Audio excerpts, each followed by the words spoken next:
행복한 결혼 이전에 건강한 연애를 누리라라는 제목으로 말씀 증거합니다. 4월 달과 5월 달은 결혼 시즌이죠. 이 4월과 5월에 왜 이렇게 많이 결혼을 할까? 날씨가 좋아서 많이 결혼을 할 수도 있고, 또 봄이 꽃피는 계절이라 상징성을 가지고 있기 때문에 결혼을 또 많이 한다. 여러 가지 해석이 있습니다만 여하튼 간에 결혼 많이 하는 것은 좋은 거죠.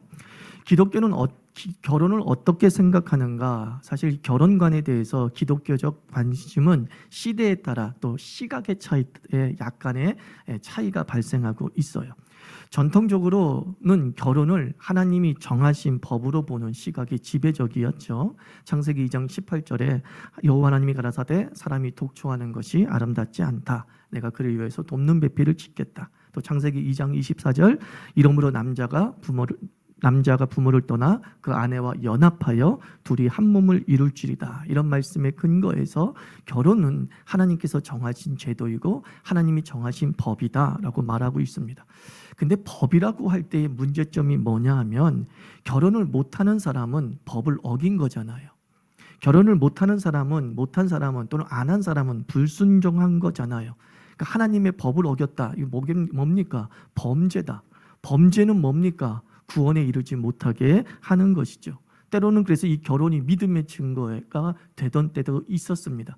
그가 정말 하나님의 법을 사랑하고 하나님의 말씀을 사랑한다면 결혼으로 증명해야 되는 그런 시대도 있었던 것이죠. 그래서 기독교가 아직 가부장제 사회에 이렇게 사로잡혀 있을 때에는 이 결혼이 강제로 진행될 때가 많이 있었죠.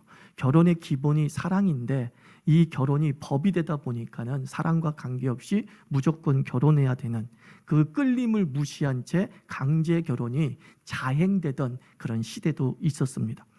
또 하나의 관점은 결혼은 선택이다라고 보는 관점도 있습니다. 이것도 다 성경적이죠. 바울이 고린도전서에서 이 말세를 살아가는 우리 그리스도인들에게 사실 독신을 권장하고 있지 않습니까? 여러분들이 결혼하기보다는 결혼을 하지 않았으면 좋겠다. 무슨 뜻입니까? 바울의 시각 속에는 결혼이 절대적 법이 아니라는 마음을 가지고 있었던 거예요. 바울도 구약 신학을 믿었던 사람입니다. 그럼에도 불구하고 바울에게는 결혼이 절대적이라기보다는 결혼은 선택일 수 있다. 그래서 예수님 시대에도 그 고대 문헌들을 살펴보면 결혼을 강제하지 않았습니다. 유대교도들도 결혼을 강제하지 않은 그 역사적 사료를 살펴볼 수 있죠. 그래서 결혼이 법이냐, 결혼이 선택이냐라고 했을 때 저는 후자에 더 많은 방점을 두고 있습니다. 결혼은 하나님이 만드신 제도는 맞으나 그것이 절대적 법으로 해서 우리가 반드시 결혼해야 된다라는 것은 아니라는 것이죠. 그래서 현대 교회는 결혼을 권장하지만 결혼을 강제하지 않습니다. 아무리 보수적인 교회를 가더라도 결혼을 강제하진 않습니다. 결혼을 하십시오라고 권장하는 거죠. 그럼 어떻게 우리가 결혼을 권장하느냐? 결혼을 하나님의 축복으로 가르칩니다. 하나님의 축복이기 때문에 결혼해야 됩니다. 하나님의 복이 임하기 때문에 결혼해야 됩니다. 결혼이 하나님의 축복인가? 맞습니다. 그러나 사실 또 다른 면에서는 결혼이 복이 아닌 경우도 상당히 많이 발생하죠. 폭력 배우자를 만났을 때에 그분에겐 결혼은 사실 복이 아니라 저주이죠.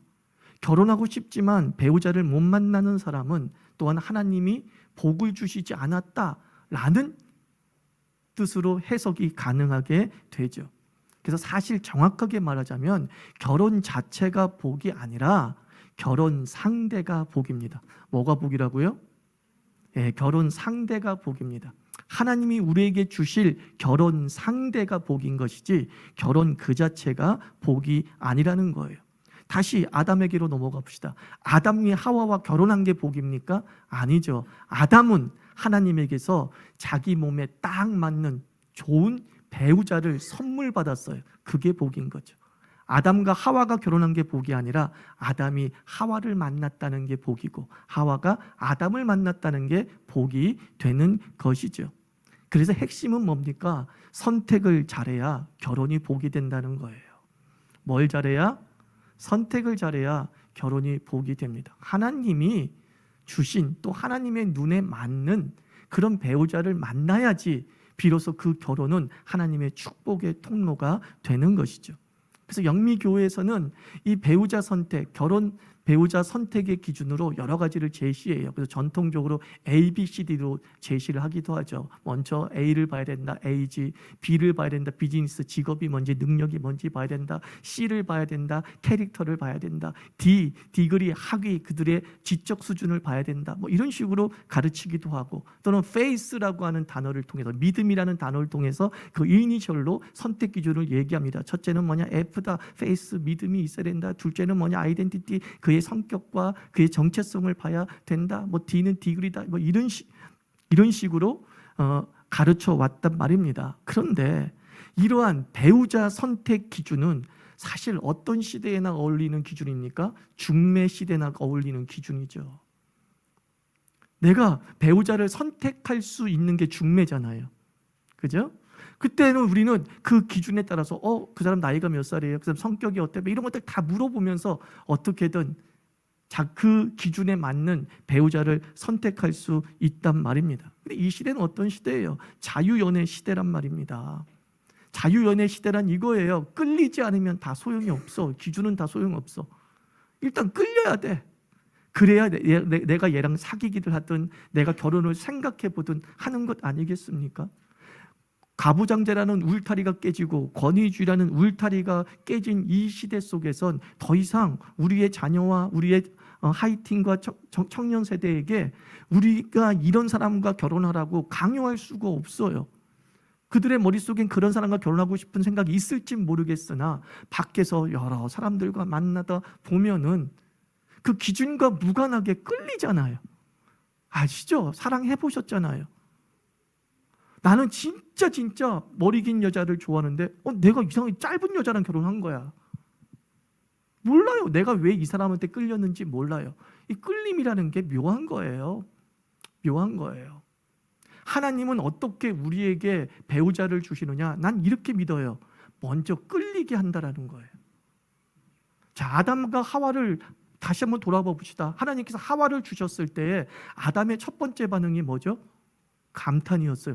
우와, 내 뼈 중에 뼈요, 내 살 중에 살이다. 나 너무 좋아, 이거였어요.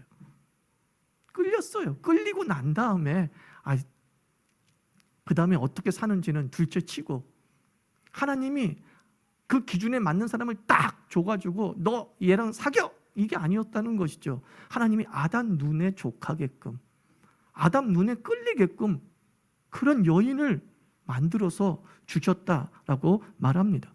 그러므로 우리가 이 땅을 살아가면서 우리의 자녀들과 그리고 우리 하이틴들에게 믿음의 부모로서 해줄 수 있는 첫 번째 말이 무엇이냐? 연애를 허하라 이거예요. 연애를 허하라. 여러분, 연애 막을 수 없습니다. 우리 하이틴을 예를 들어 봅시다. 이 하이틴들이 연애 안 하는 것 같죠? 안 끌리는 것 같죠? 아무한테도 엄청 끌려 있잖아요. 뉴진스에 끌려 있고 BTS에 끌리잖아요. 그게 뭘 끌린 거잖아요. 걔네는 나름대로 연애를 하고 있다고요. 가상 연애이지만 연애를 다 하고 있어요. 그렇게 시간을 낭비하고 있어요. 걔네들이요. 유튜브 보고 앨범 사고 인터넷 보고 브로마이드 보고 노래 따라 부르면서 엄청난 시간을 빼앗기고 있다는 사실을 아십니까? 그 연예인에게 빼앗길 시간에 저는 이렇게 얘기하고 싶어요. 그냥 옆자리 친구하고 사귀어보라고. 시간 낭비 똑같거든요. 연애를 허해야 돼. 일단 결혼이 시작되어지려면 뭐부터 있어야 돼요? 연애부터 있어야 되잖아요. 근데 연애를 금지하고 결혼을 하라고 하면 말이 됩니까? 있을 수 없는 거죠. 여러분, 하이틴들이요, 청년들이요, 자유교회 다니는 게 복입니다. 어디 이렇게 연애를 허하라고 말하는 교회가 어디 있어요? 대부분 연애를 금지시키라고 해요. 너는 아직 연애할 때가 아니야. 너는 아직 사랑할 때가 아니야. 여러분, 사랑은 사춘기 이후부터는요, 금할 수가 없는 거예요. 사람이 사람에게 끌린다는 건요, 사춘기 이후에 2차 성징이 나타난 이후엔 누구도 막을 수가 없는 거예요. 그것은 자연스러운 거예요. 왜? 끌려야 합방을 하든 말든 하죠. 합방을 해야 생육하고 번성하라는 하나님의 말씀을 이루어 나가죠. 그러므로 연애를 하라. 그렇다고 해서 연애가 축복이라고 말하는 것도 아닙니다. 연애에 쫓기지도 마십시오. 지금 선택에 만족하고 지금 선택이 홀로 지내는 것이 즐거우면 그것 자체로 가치가 있는 거예요. 연애를 부러워할 필요도 없는 거예요. 나는 그냥 홀로 있는 게 좋고 나는 그냥 친구들 만나는 게 더 좋아. 그게 행복해. 그럼 그렇게 살면 되는 거예요. 그런데 요즘 부모들은요, 이것까지 따져요. 옛날에는 너 왜 결혼 안 하냐 이것 강요하는 부모님들이 이제 애들이 대학 좀 가고 20살이 되면 또 이게 궁금한 거야. 너 왜 연애 안 하니? 걱정이 태산인 거야. 여러분 알아서 하고 있어요. 다들 하고 있습니다. 강요하거나 걱정도 할 필요 없어요. 그럼 우리는 우리들에게 아이들에게 뭘 가르쳐야 되느냐? 우리 청년들과 청소년들이 어떤 의식을 먼저 심어야 되느냐? 배우자 기준이 아니라 행복한 연애, 건강한 연애법에 대해서 먼저 알고 있는 게 좋아요. 이런 배우자를 선택하겠다, 이런 배우자와 연애하겠다는 것은 아무 의미 없어요. 나는 만약에 연애를 하게 되면 이렇게 연애해야지, 이 생각을 갖고 살아야 돼요. 최소한 연애 기준이 있어야 된다는 거예요. 건강한 연애 기준이 행복한 결혼의 출발이 되기 때문이에요. 그래서 결혼이 축복이 되기 위해서는 이 연애라고 하는 사전 워밍업이 굉장히 중요한 시대에 접어들었다. 그러면 행복한 건강한 연애법 제가 한번 몇 가지로 알려드릴게요. 총 7가지예요. 대전제가 있는데 대전제가 뭐겠어요? 건강한 연애의 대전제. 대부분 이렇게 얘기하죠. 믿음이라고. 아니야, 믿음 아니에요. 건강한 연애의 대전제, 나이와 미혼 이거예요. 늙은 사람과 연애하지 말고 기혼자와 연애하지 말라. 이 말 드리고 있는 거예요. 무슨 말씀이 목사님? 근데 상당히 이 시대가 기혼자와 연애하고 나이 차가 너무 많은 사람과 연애하는 비율이 상당히 높아지고 있어요. 여러분, 나이와 미혼을 내가 같이 연결시킨 이유가 뭔지 아십니까? 나이가 많으면 기혼일 가능성이 높아요. 이거 꼭 염두에 두세요. 나이가 많으면 무슨 가능성이 높다고요? 기혼. 목사님 기혼이 뭐예요? 또 이러겠죠. 기혼, 결혼한 사람, 유부남, 유부녀를 이야기하고 있는 거예요. 또 하나, 나이 차가 많으면 그루밍 당할 가능성이 높습니다. 그 나이에 또한 어린 사람을 택한다고 한다면 변태적일 수 있습니다. 이건 제 생각이 아니라 통계예요. 연구 결과예요. 그러므로 믿음의 건강한 연애의 대전제는 좀 나이가 좀 별로 차이가 나지 않고, 나이가 차이가 나지 않다 보면 자기 나이가 20살이고 21살이고 17살이야. 그 나이가 별로 차이가 나지 않으면 상대방이 결혼하지 않을 가능성은 더 높겠죠. 더 높겠죠. 그래서 누군가에게 끌리더라도 또 누군가가 나를 유혹하더라도 나이가 너무 많다 싶으면 시작을 안 하는 게 좋습니다. 이게 대전제예요. 자, 건강한 연애의 대전제는 뭐라고요? 나이, 미혼. 이걸로 이제 시작을 합시다. 이제 누군가에 끌렸어. 자, 두 번째, 하나. 건강한 연애 할 수 있는 법 하나. 순서가 아니기 때문에 제가 하나라고 그런 거예요. 순서가 아니에요. 하나. 믿음일까요? 아니에요. 매력. 매력을 갖춰야 건강한 연애를 할 수 있습니다. 매력이라는 단어 그 자체를 풀어보면 끄는 힘이잖아요. 차밍, 끄는 힘. 나를 좋아해야 사랑이든 뭐 연애든 시작할 수 있지 않겠습니까? 끌려야 사랑도 힘을 받지 않겠냐는 거예요. 그래서 이 매력이라는 것은, 끄는 힘이라는 것은 외모, 패션, 태도, 말투 등에서 품어나게 되는 것이거든요. 그러니까 결국 이거예요. 매력을 갖추란 얘기는 멋진 사람을 만나고 싶으면 내가 멋진 사람이 되면 된다, 그런 뜻이에요. 매력이 끄는 힘이니까 저는 끄는 힘에 그 앞에다 이리 정관사를 붙입니다. 그 사람을 끄는 힘이에요. 누구나 에게나 매력적인 사람은 있을 수 있겠죠. 그런데 내가 어떤 사람에게 끌려, 내가 이상향이 있었는데 그 사람이 이상적인 사람처럼 보여. 근데 그 사람이 나를 안 좋아할 수 있는 거잖아요. 그러면 어떻게, 나에게도 그 사람이 끌릴 수밖에 없는, 그 사람이 원하는 매력을 갖고 있어야 되잖아요. 그것은 후천적 매력이래요. 그것을 정보에 의한 매력이라 그래요. 저 사람은 독서를 많이 하고 좀 지성적인 사람을 좋아한다는 정보를 얻었으면 그 다음부터 독서하면서 자신의 말투를 좀 세련되게 바꿔나가는 거죠. 그래서 그 사람과 자주 모임을 갖는데 갑자기 그 사람이 내가 보이는 거죠. 저 사람이 언제 저렇게 지성적이었지? 관심을 갖는 거예요. 호기심을 갖는 거예요. 저 사람이 언제 저렇게 말투가 굉장히 도시적이면서 세련됐지? 저 사람 분명히 부산 사람인데 갑자기 서울말, 너 밥 먹었니? 라고 서울말을 쓰지? 이런 식으로 매력이 있어야 되는 거예요. 건강한 연애의 출발. 나도 한번 사랑에 빠지고 싶다라는 마음이 있을 때 가장 먼저 해야 될 것은 매력을 갖추는 거예요. 나의 매력. 외모, 말투, 패션, 태도, 여러 가지 지성적인 면, 하여튼 내가 나만의 독특한 매력들을 갖추고 나가야지. 내가 사랑받고 내가 좋아하고 싶은 사람에 속한 부류가 되어야 되는 거죠. 그것을 요즘 말로 뭐라고, 자기관리라고 하죠. 자기관리를 먼저 갖추고 있으면 돼요. 그리고 자기관리를 할 수 있는 사람은 결국은 인생관리도 잘하게 되어 있어요. 둘째, 이제부터는 순서가 아니라고 말씀드렸죠. 둘, 첫 만남의 장소. 그러니까 만남의 장소가 중요해요. 제가 누누이 말씀드렸죠. 기가 박이도록 말씀드렸죠. 장소와 인격은 일치한다고 말씀드렸어요. 건강한 장소에 건강한 사람이 있어요. 도서관에 공부하는 사람이 있는 거예요. 좋은 친구에게서 좋은 배우자를 소개받게 되는 겁니다. 라이프 스타일이 건강하지 못한 친구에게서 소개받은 사람은 결국 그 사람도 건강하지 못한 라이프 스타일을 가질 가능성이 매우 높은 거죠. 장소와 인격은 일치한다. 내가 정말로 좋아하고 그리고 나를 좋아해 줄 사람이 건강하기를 바라잖아요. 멋있기를 바라잖아요.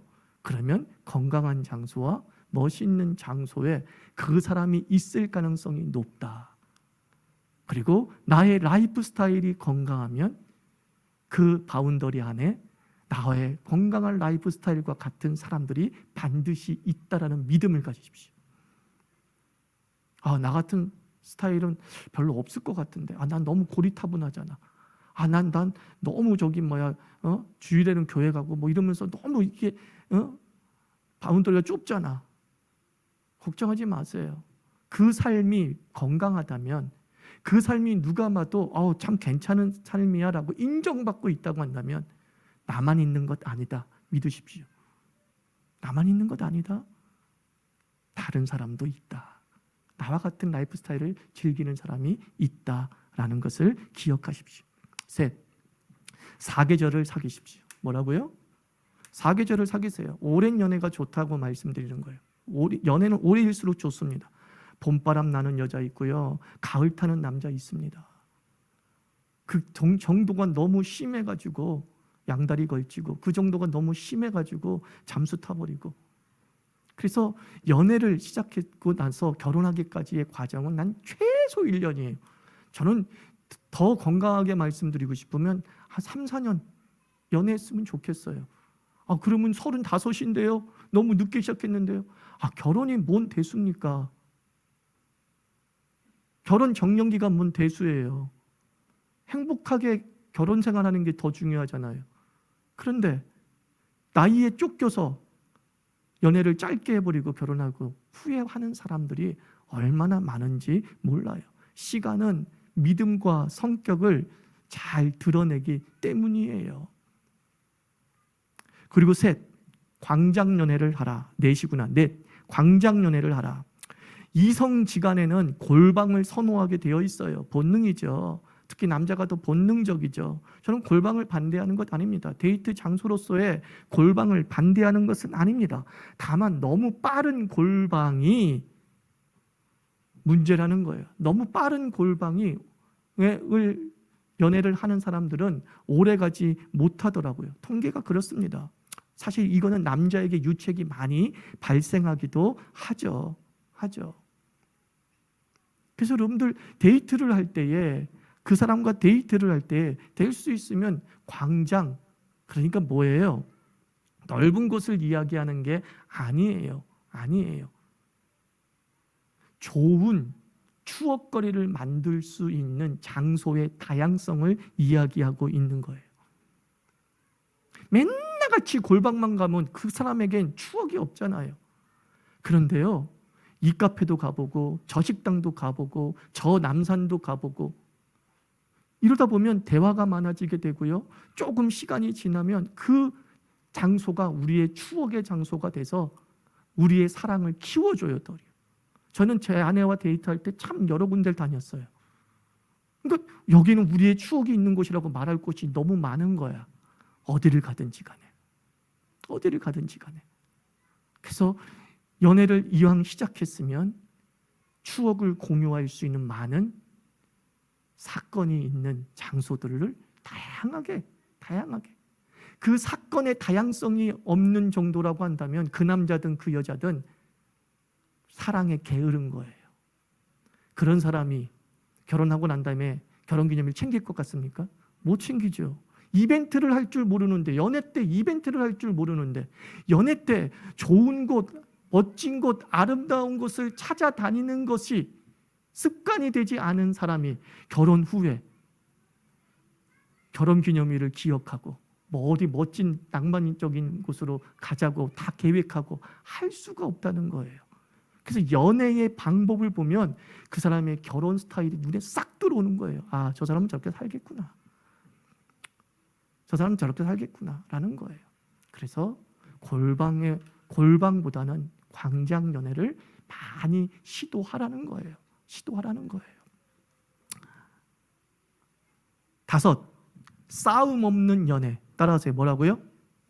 네, 싸움 없는 연애. 서로 사랑하는가? 또 결혼하고 싶을 때 우리는 사랑을 좀 확인하려고 하잖아요. 연애를 하다가 이제 해야 될 것 같은 생각이 드는 거야. 그때 누구나 질문을 던져요. 특히 여자들은 많은 질문을 던져요. 내가 진짜 이 사람을 사랑하는가? 남자들은 그런 질문 안 던져요. 본능에 이끌려. 근데 대부분 여자들이 내가 이 사람을 정말 사랑하는가? 이런 질문을 궁극적으로 던지게 되는 거죠. 그럼 사랑을 어떻게 확인할 수 있는가? 물론 고린도전서 13장에 사랑은 오래 참고 뭐 이런 말씀을 드릴 수 있겠죠. 너무 복잡해요. 고린도전서 13장의 그 사랑의 정의를 제가 딱 한마디로 얘기해 줄게요. 고린도전서 13장에서 사랑은 온유하고 사랑은 뭐 오래 참고 사랑은 절제하고, 이 말씀의 의미는 무엇이냐면 사랑은 싸우지 않으며예요. 사랑하면 싸우지 않아요. 왜 그럴 수 않습니까? 참거나 이해하거나 맞춰주기 때문에 그래요. 싸움이 없다는 것은 내가 참아주거나 그가 참아주거나 맞추거나 이해하기 때문에 싸움이 없는 거예요. 근데 왜 싸운다는 거예요? 서로 안 참는다는 거예요. 서로 안 참는다는 것 뭐예요? 오래 참지 않는다는 건 뭐예요? 사랑이 없다는 뜻이에요. 맞춰주지 않아요. 그건 뭐예요? 사랑은 온유하며, 이 말 사람은 양선, 즉 양보하고 이해하는, 그게 없다는 거예요. 그러니까 사랑이 아닌 거죠. 저는 이거 강하게 말합니다. 싸움이 잦으면 사랑 아니에요. 그런 사람과 결혼하지 마세요. 연애 중에 싸움이 빈번해. 근데 난 이 사람이 너무 좋아. 그건 뭐 마더 컴플렉스에 빠진 거예요. 그리고 신앙이 조금 좋은 사람은 순교자 컴플렉스에 빠져 있는 거예요. 내가 아니면 이 사람을 누가 감당할 수 있겠냐라는 거예요. 아니에요. 사랑은 일방통행이 아닙니다. 사랑은 서로 소통하는 겁니다. 서로 참아야 되는 거지 나만 참아서는 안 되는 거예요. 그래서 싸움의 이유가 나만 참아서 싸움이 안 벌어지는 것 같아. 근데 난 항상 그 사람한테 억울해. 그러면 그 사람은 연애 대상자일 수는 있으나 결혼 대상자일 수는 없다는 거예요. 그래서 사계절을 사귀라는 거예요. 사계절 사귀다 보면 싸우거든요. 싸울 일이 발생하거든요. 거기서 우리는 얘는 그냥 하루 기분 좋게 연애할 대상은 되지만 평생은 살 수 없을 거라는 판단을 하는 기준이 되기 때문이에요. 그러니까 될 수 있으면 싸우지 않는 게 좋죠. 그죠? 내 성격에, 내 지랄 같은 성격에 저 사람이 하고 같이 있으면 잘 안 싸우게 돼. 그러면 정말 그 사람은 좋은 상대 만난 거야. 내 지뢰 같은 성격에 그 사람이 때문에 있으면 안 싸운다. 그래서 잭 니콜슨이 영화 뭐죠? 뭐 어떤 영화에 20년 전 영화야. 그 영화에서 이 사람이 굉장히 좀 성질 지랄 맞아요. 근데 이제 여인을 사랑하게 된 거야. 근데 그 여인을 사랑하는데 당신이 여자가 묻는 거 왜 나를 사랑하냐고, 왜 나를 뭐 결혼하려고 좋아하려고 하냐고 했더니 내가 당신을 사랑하는지 안 사랑하는지 모르겠지만 분명한 것은 당신을 만날수록 점점 좋아지는 나를 발견하게 돼. 그래요. 당신을 만날수록 점점 좋아지는 나를 발견하게 돼. 그 괴팍스럽고 그 폭력적인 남자가, 자기중심적인 남자가 좀 그 여자 편에서 이해하려고 하고 막 꽃도 사오려고 하고 참으려고 하는 일이 벌어져요. 그런 사람들은 결혼해도 돼요. 자, 따라합시다. 싸움이 많으면 연애로 끝내라. 아시겠어요? 그래서 싸움하지 않는 연애가 참 중요해요. 연애 중에 서로 안 싸우려고 하면 결혼에서도 서로 안 싸우게 돼요. 누가 싸워요? 결혼 때 엄청나게 싸웠던 사람이 결혼 후에도 싸웠다니까요. 아십니까? 6, 돈거래 없는 연애. 뭐라고요? 돈거래 없는 연애. 돈이 있는 곳에 마음이 있어요. 빌리고 빌려주는 커플이 그렇게 많아요. 절대 돈을 빌리거나 빌려주는 일이 없어야 돼요.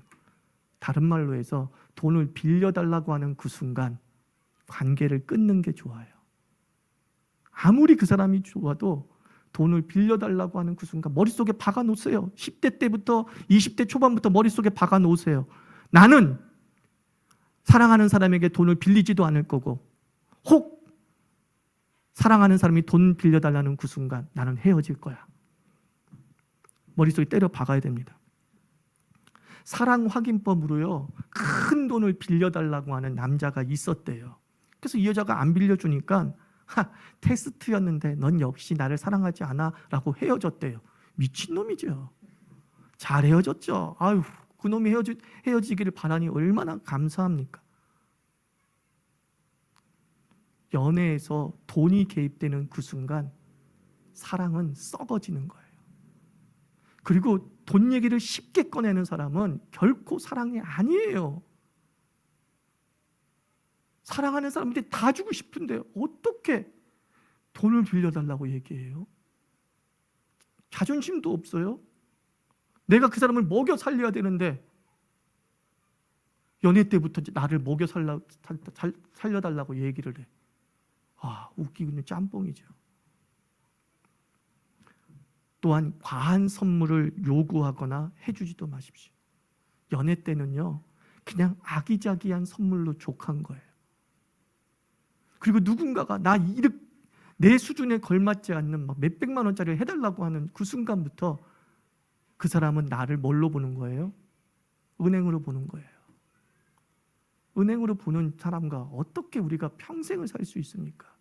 그래서 과한 선물도 주지 말고 과한 선물도 부탁하지 말라. 돈거래 없는 연애가 가장 건강한 연애다. 꼭 기억하세요. 수아야, 설아야, 기억해. 남자한테 사기당하면 안 돼. 꽃뱀만 많은 게 아니야. 꽃제비라 그러나? 그놈들이 더 많아요. 더 많아요. 7, 마지막입니다. 자유활용. 행복한 건강한 연애에 필요한 게 자유활용이에요. 하구와 직장 동료와 동호회 활동을 연애 중에 적극적으로 하라는 거예요. 보통 사랑이라는 게 싹 트고 끌림이라는 게 싹 트면 6개월 내내 둘만 있고 싶어 해요. 그런데 이상하게 6개월만 지나면 갑자기 친구, 갑자기 직장 동료, 갑자기 동호회 활동에 저절로 발이 가게 되어 있어요. 그런데 6개월 동안 집착이, 1년 동안 집착이 습관이 됨으로 말미암아서 이제 자연적으로 학우한테 가고 자연적으로 직장 동료를 만나는 것들을 제재하거나 불만을 품게 되는 거예요. 왜 그런지 아십니까? 어느 한쪽이 이 한 사람에게 집착함으로 말미암아 기존 관계가 끊어져 버리는 거야. 나는 이 관계밖에 없어. 근데 이 경우는 대부분 여자와 관련된 경우가 많아요. 남자들은 끊임없이 사회활동이 되거든요. 여자들은 사회활동이 안 될 때가 있어요. 딱 남자를 만나서 연애를 하다 보면 집착에 빠져서 관계가 다 끊어져 버려요. 근데 남자는 이제 기존 관계로 가려고 하는데 나는 기존 관계로 관련이 뭐 없는 거야. 더 집착하게 되는 거죠. 그래서 어차피 기존 관계로 가게 되어 있어요, 여러분들. 아무리 사랑해도 기존 관계로 가게 되어 있어요. 그렇다고 한다면 연애 초기 때부터 서로의 영역을 인정하면서 자기의 자유 시간을 누려야 돼요. 일주일 내내 만나는 거, 그게 도리어 건강하지 않은 거예요. 그게 도리어 사랑이 빨리 식는 지름길입니다. 일주일 동안에 자기의 시간들이 있으면서 사랑하는 사람과 함께 만날 수 있는 연애 스케줄이 제대로 잡혀 있어야 된다. 그래야 열정의 사랑이 끝나고 이제 신뢰와 우정의 사랑의 단계로 넘어갈 쯤에 이제 각자의 삶의 영역으로 조금 가더라도 그것이 충격으로 와닿지 않는 거예요. 왜? 나도 나의 자유의 영역이 존재하기 때문에 그 시간을 얼마든지 누릴 수 있기 때문이죠. 아, 목사님 이제 끝까지 종교 얘기하지 않네요. 종교 얘기 이제 합니다. 연애를 하다 보면 믿음의 사람을 만날 수도 있고 믿지 않는 사람도 만날 수 있어요. 그러니까 타 종교인을 만날 수 있고 무신론자를 만날 수 있어요. 이건 어쩔 수 없어요. 그러다 보면 연애할 때 이제 이야기를 하겠죠.